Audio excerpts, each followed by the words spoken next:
Hi everybody, welcome to week 2 in English 101B. Now, if I sound a little bit under the weather or if I cough during this, please forgive me. I'm still getting over a cold that I had a couple of weeks ago and it's lingering a little. Alright, this week we have a set of lecture notes on MLA style, and these are review lecture notes, but I do ask that you download them and go through them so that you understand the format, citation, and documentation standards for our class. Okay, you probably had something like this similarly from me if you took English 101A from me a previous quarter, but this is a different version, kind of condensed and highlighting a couple of key aspects. Okay.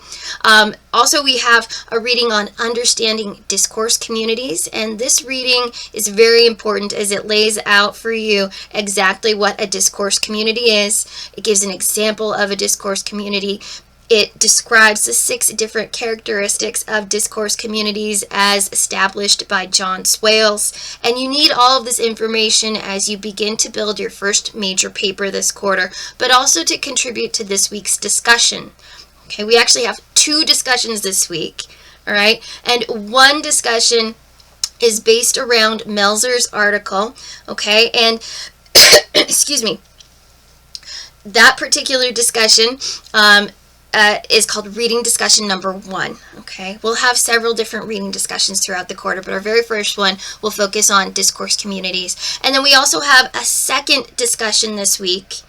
Okay, so keep in mind that these discussions will have different due dates for your OPs and due dates for your replies and responses, so make sure that you're keeping track of when each discussion board is due.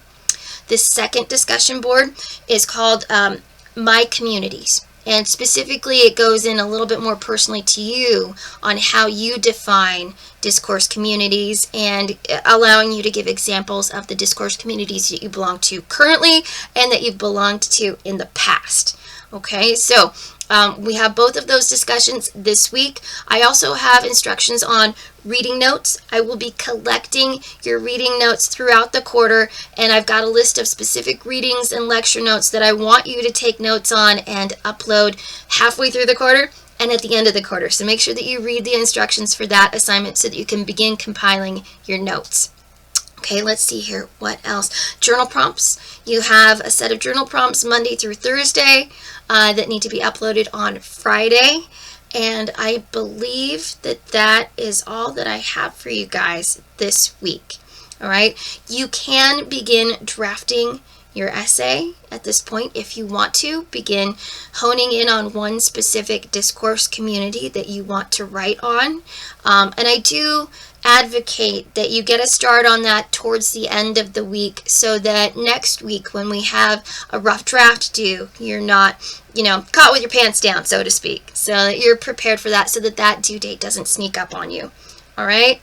Hit me up with any questions that you have as the week progresses. Oh, and I will be responding to those questions that you guys posted about major paper number 1 and giving you some feedback on that about midweek. If I get it done sooner, I'll post that sooner. Okay, guys? All right. Again, any questions, hit me up, send me an email, let me know, and I will do my best to get back to you right away with feedback and help. All right. Have a great week, guys.